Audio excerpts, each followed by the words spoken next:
Well, ladies and gentlemen, since I was supposed to make my part 2 of the Afflicted Moon video next week, yet you guys drove me crazy about making the second part, so I'm gonna make it today and get it out of the way. And it's a special gift from me to you because, as you know, yesterday was my 4th birthday. Well, not mine, but KRSchannel's 4th birthday.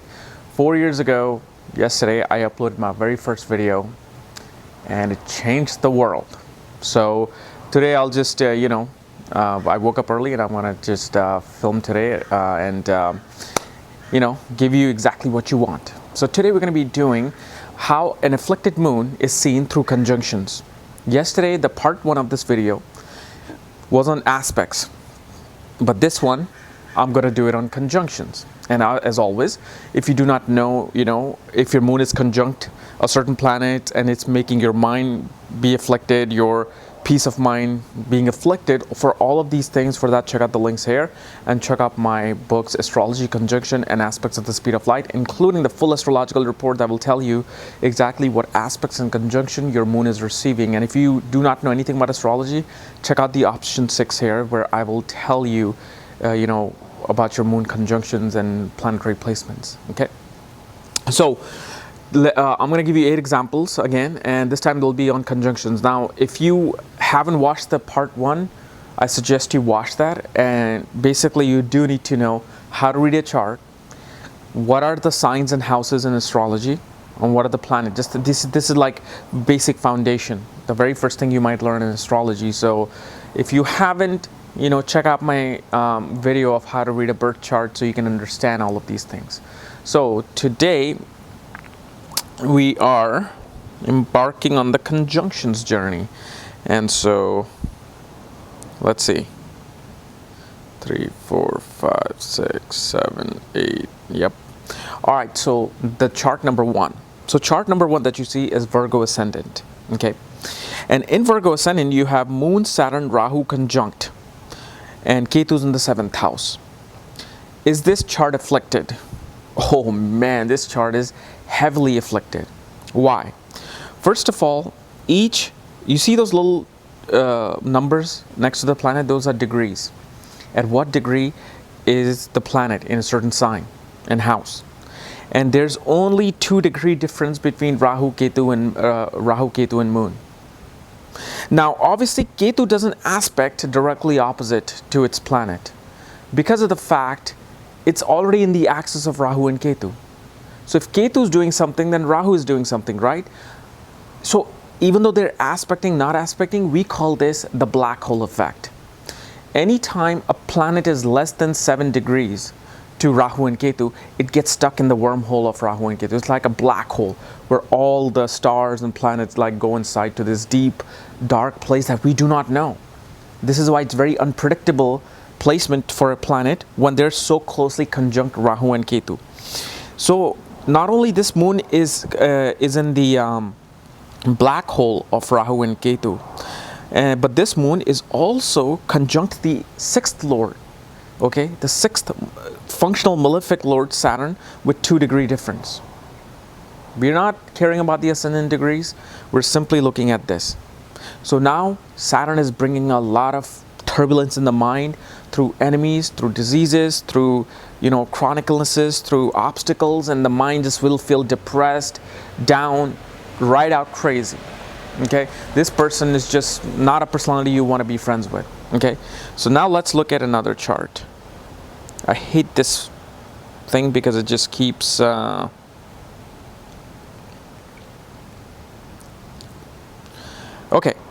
so now the second chart you see, Moon is at 24 degrees, Saturn is at 10 degrees, Rahu's at 15 degrees, and Ketu's at 15 degrees.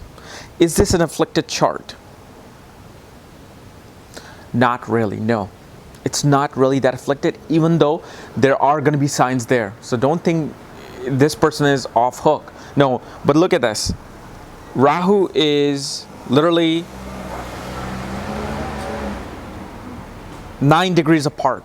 So it's still affecting the moon, yet not so closely, okay? Saturn is 14 degrees apart. So Saturn is just, again, slightly touching the borders of moon's, boundaries.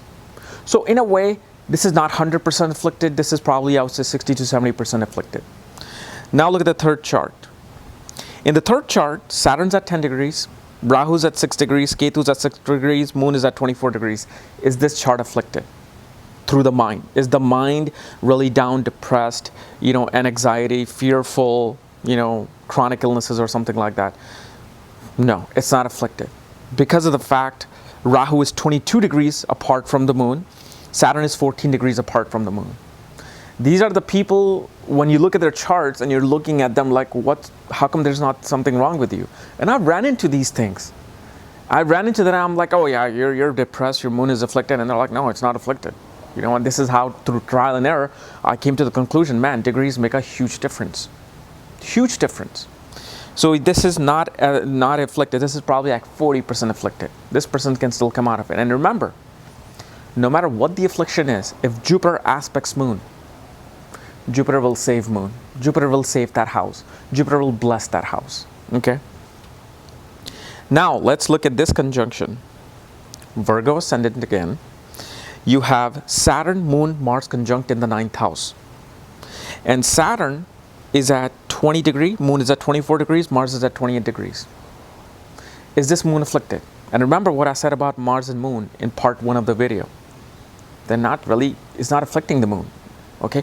But now it is afflicting the Moon. First, Moon is hemmed between Saturn and Mars, because Moon's degree are between Saturn and Mars. Okay? So that's one. Second, Moon is only 4 degrees apart from the 6th and 8th Lord. So 8th Lord is Mars with the Moon. 6th Lord is Saturn with the Moon. 4 degrees apart. The person just has bursts of anger and just really just does not know right from wrong. Okay? They become dictatorial, like a dictator. They will argue with their teachers, their father's teachings. They will question them. They will just be very much going against the law. And next thing you want to know is that Saturn and Mars are in a war, because it's a war zone. Saturn and Mars in conjunction creates a war zone. It creates a lot of busyness. Like there's a lot of people just running towards each other. And poor Moon is stuck between them. So yes, this is afflicted. And Rahu and Ketu are just not doing anything. I just put them there. Now look at this chart. Aries ascendant with Mercury and Moon at exact degree, 24 degrees in the sign of Scorpio. And then Ketu aspects Moon from the 4th house at 6 degrees. Is this an afflicted Moon? Yes, it's an afflicted Moon. Even with Mercury. Why? Mercury is supposed to be a benefic planet. But remember, Mercury is a functional malefic planet for this ascendant. It rules the 6th house. Diseases, obstacles, enemies. Mercury is your intelligence and your nervous system. And when nervous system affects the Moon, what happens? Things go wrong. A person could be, autistic. Person could be, mentally ill. Person could be just anything related to the mind and illness of the mind.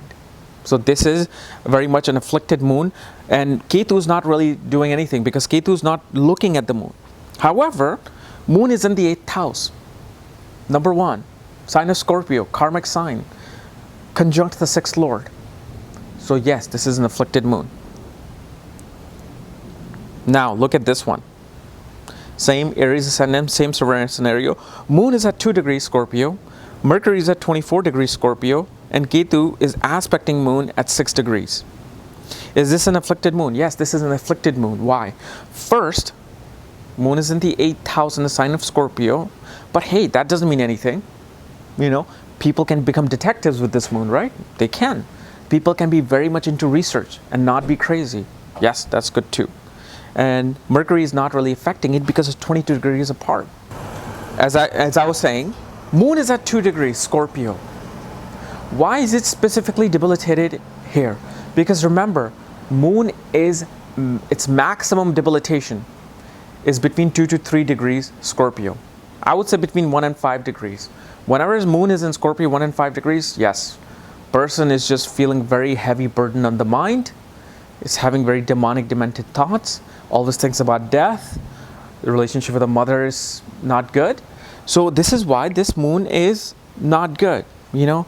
And again, like my previous video, I can give you 50 other examples where no matter, okay, here's another scenario that I just did not include it in here, but I will discuss it later on sometimes, where no matter how far apart the degrees are with the other planet, moon will still be afflicted.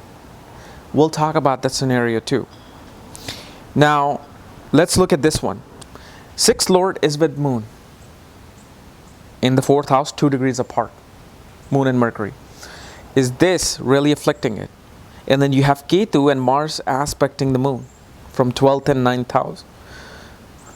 This is more of a person who has the intellect to take care of diseases, who has the intellect to take care of other people.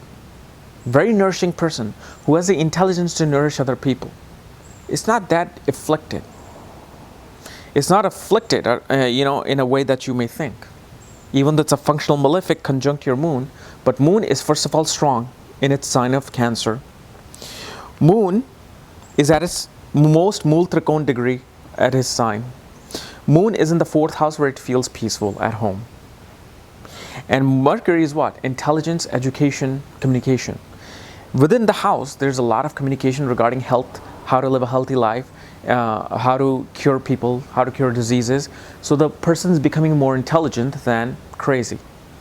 Now, could this person be crazy if other planets are really tightly looking at it? Yes, it can. And there's just too many examples, I can give you. I can keep going. It's not like just these scenarios will always work. No, I'm just giving you something that I have seen and I'm giving it to you. Look at the last one.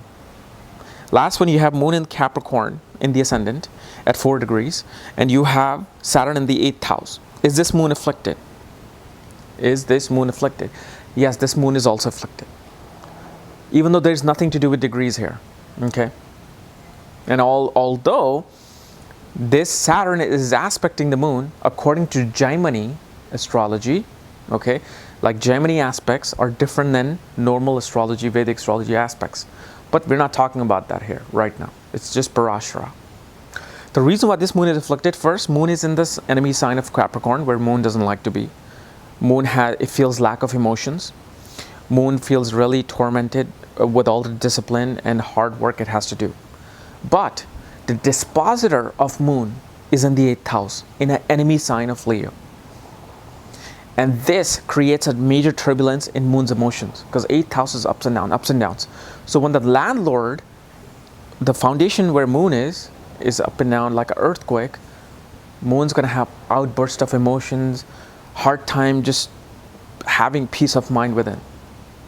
So you got to look at it in this way too. This is nothing to do with aspects, nothing to do with conjunctions, but it's a dispositor placement of the moon. Okay, so I just wanted to give you guys a scenario quickly with aspects and conjunction as to what may make a moon debilitated. Now, one thing I did not discuss in either one of them that can change the entire thing around is how old the person is and what is their moon in Namansha. You may be crazy, afflicted, schizophrenic, autistic early on in life. But when you reach 30, 40, 50, you are just a normal functioning person where these planets are not affecting you as much. That's where the divisional charts comes into play. Aspects, yogas, all of it comes into play. Okay? But there's so much more to conjunctions than what I've described. This is why don't go on these conjunctions. You have to read my book, Conjunctions at the Speed of Light. That has so much more details regarding the nakshatras, regarding divisional charts, all of those things. Sandhi conjunctions. All right? So guys, this was my analysis of afflicted moon with conjunctions. If you're new to my channel, subscribe below. And again, if you want to know where your moon is placed and if it's being afflicted or not, for that, check out the links here and check out my full astrological report. Otherwise, we'll see you next time with the 8th Lord in the 6th house. Bye-bye.